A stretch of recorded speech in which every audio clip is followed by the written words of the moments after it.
लोकतंत्र की जननी कहे जाने वाले भारत में क्या लोकतंत्र गायब हो चुका है? जनता लोकतंत्र की तलाश में है, लेकिन इसकी जगह धर्मतंत्र नजर आ रहा है। एक ऐसा धर्मतंत्र जो राजतंत्र को पर्याय बन चुका है।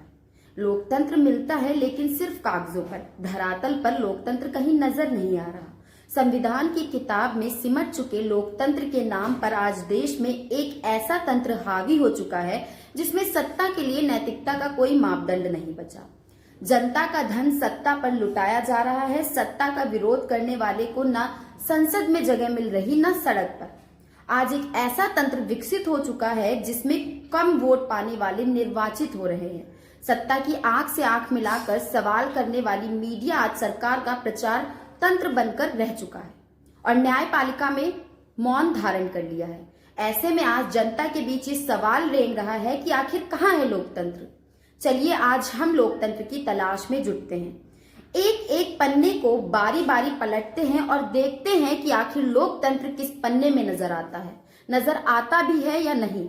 एक वक्त था जब सत्ता धन उपार्जन की जगह जन सेवा को पर्याय मानी जाती थी।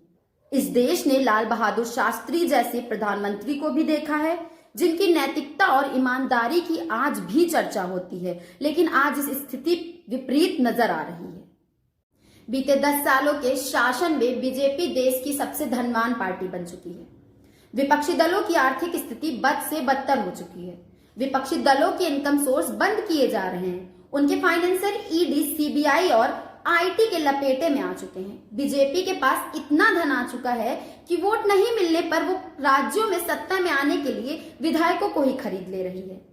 असम, मध्य प्रदेश, महाराष्ट्र जैसे कई राज्यों में ऑपरेशन लोटस हम देख चुके हैं। अभी हाल ही में महाराष्ट्र के मुंबई में भी ऐसा ही मामला सामने आया जिसमें जनता का धन सत्ता के विधायकों पर लुटाया जा रहा है। मुंबई नगर पालिका बीएमसी के पास जो धन है वो मुंबई के लोगों से टैक्स वसूल कर जमा किया गया है। ये धन सत्ता दल के विधायकों को तो दिया गया, लेकिन विपक्षी दलों के विधायकों को इसमें से एक फूटी कौड़ी नसीब नहीं हुई।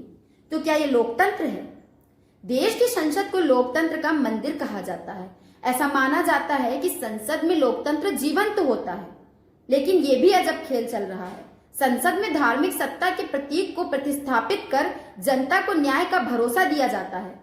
इसके बाद विपक्ष के 150 से अधिक सांसदों को एक साथ निलंबित कर दिया जाता है और सत्ता पक्ष अपने मनमाफिक कानून संसद से पास कर लेते हैं। उन कानूनों पर ना कोई चर्चा होती है, ना बहस। कानून पास कराने में कोई गतिरोध ना हो, इसके लिए विपक्षी सांसदों को संसद में बैठने की अनुमति ही मत दो। क्या ये लोकतंत्र है? अभी हाल ही में चंडीगढ़ में मेयर का चुनाव हुआ है।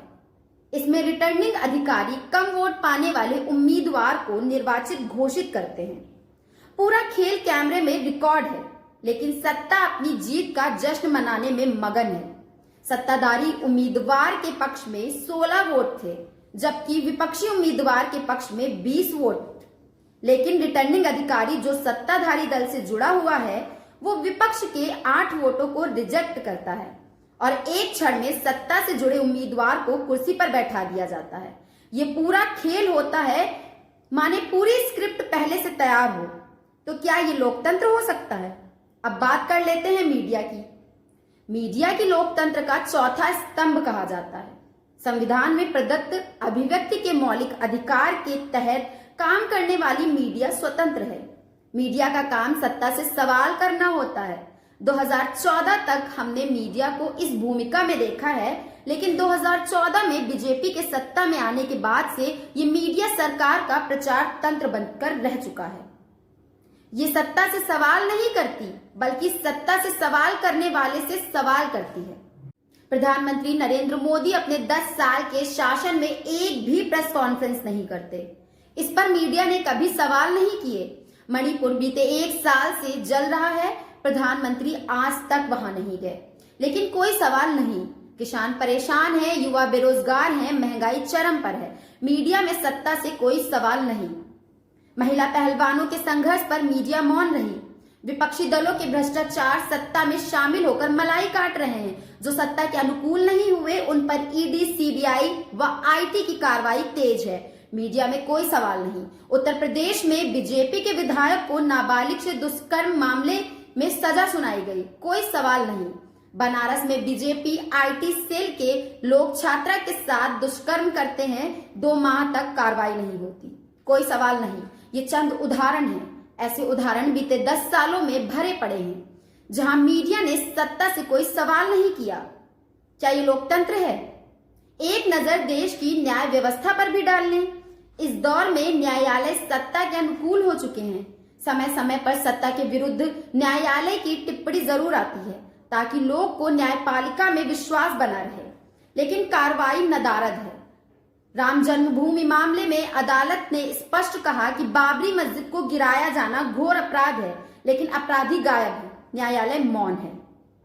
अभी 22 जनवरी को अयोध्या में मंदिर के उद्घाटन के अवसर पर बाबरी मस्जिद को गिराने में अपनी भूमिका पर गर्व करने वाले लोगों की कतार लग गई।